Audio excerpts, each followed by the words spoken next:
Hello বন্ধুরা, welcome back to my channel. আমি সুমি আবারও চলে এসেছি আজকের একদম নতুন একটা ভিডিও নিয়ে তোমাদের সাথে। তোমরা সবাই কেমন আছো? আশা করি সবাই খুব ভালো আছো, আর আমিও খুব ভালোই আছি। আজকের দিনটা একটু বিশেষ, কারণ আজ হচ্ছে জ্যৈষ্ঠ মাসের শেষ মঙ্গলবার, আর আজই হচ্ছে মঙ্গলচণ্ডীর শেষ ব্রত।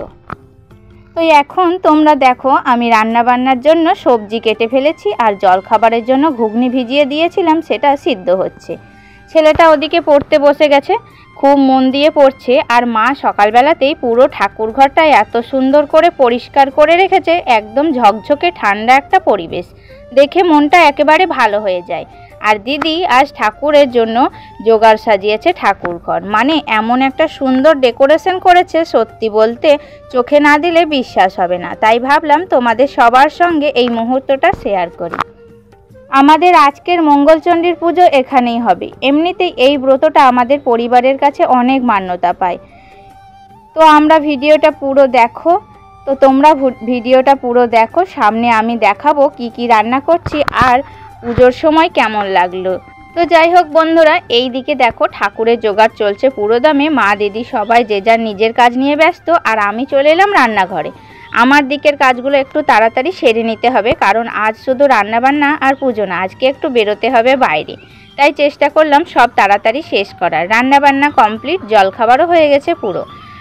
এদিকে কিন্তু পুজো শুরু হয়ে গেছে। আমরা এখন পুষ্পাঞ্জলি দিতে বসে পড়েছি। দেখো ক্যামেরাটা আমার ছেলে ধরেছে, তাই একটু ওলটপালট হয়ে গেছে। হয়তো সব কিছু স্পষ্ট বুঝতে পারছো না, কিন্তু চেষ্টা করছে ও, আর তাতেই আমরা বেশ ভালো লাগছে। পুষ্পাঞ্জলির এই পবিত্র মুহূর্তটা শেয়ার করতে পেরে খুব ভালো লাগছে। এই সময়টাই যেন সত্যি মনে হয় মা মঙ্গলচণ্ডী আমাদের আশীর্বাদ করছেন। তো ভিডিওটা দেখতে থাকো, সামনে আরও দেখাবো পুজোর পরের আয়োজন, একটু বাইরে যাওয়ার অংশটাও শেয়ার করব তোমাদের সাথে। তো পুজোর পর সব কাজ মিটিয়ে এবার আমি রেডি হয়ে গেছি, আর এখন আমরা একটু বেরোবো বাইরে, কারণ কিছু দরকারি কাজ ছিল। দেখো সামনে টোটো এসে দাঁড়িয়ে গেছে, আর আমরা সবাই মিলে টোটোতে চেপে পড়েছি।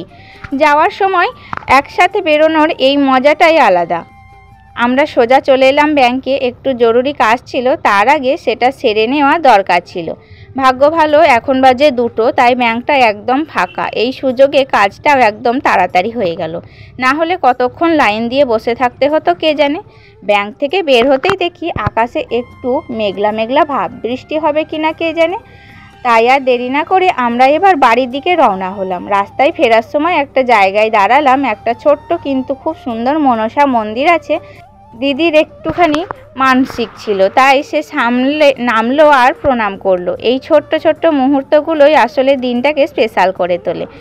তো এখন আমরা ফিরছি বাড়ির পথে। ভিডিওটা এখানেই শেষ করব না, চলো সামনে আর কি হয় দেখি। এই যে রাস্তাটা তোমরা দেখতে পাচ্ছ, দুই ধারে কি সুন্দর বড় বড় গাছ, একদম ছায়া ঘেরা সবুজে মোড়া একটা শান্ত পরিবেশ। রাস্তার মাঝখান দিয়ে টোটো যাচ্ছে, আর দুপাশে গাছের ফাঁক দিয়ে মাঝে মাঝে রোদের ঝলক। মনটা একদম ফ্রেশ হয়ে যায় এই রাস্তায় যেতে যেতে। সত্যি বলছি, ভিডিওটা সামনে থেকে করা হয়নি, ছেলেটায় পেছন থেকেই করেছে, আর আমরা একদম যাত্রার মোড়ে ছিলাম। তবুও যতটুকু পেরেছি, যতটুকু ধরা পড়েছে ক্যামেরায়, সেটুকুই আজ তোমাদের সাথে শেয়ার করলাম।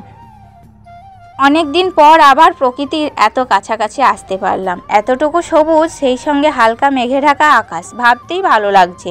যদি একটি বৃষ্টি পড়তো তাহলে তো কথাই ছিল না, একেবারে জমে যেত আজকের দিনটা। এই সব মুহূর্ত তোমাদের সঙ্গে ভাগ করে নিতে পেরে সত্যিই ভালো লাগছে। ভিডিওটা এখানেই শেষ করছি। তোমাদের কেমন লাগলো জানাতে ভুলো না, কমেন্টে জানিও। ভালো লাগলে অবশ্যই লাইক, কমেন্ট আর শেয়ার করে দিও। আর হ্যাঁ, সাবস্ক্রাইব করতে ভুলো না। পাশে থাকা বেল আইকনটা প্রেস করে রেখো, তাহলে আমার প্রতিটা ভিডিও তোমরা আগে আগে দেখতে পাবে। আবার দেখা হবে নতুন কোনো সুন্দর মুহূর্তে। ততক্ষণ তোমরা ভালো থেকো, সুস্থ থেকো।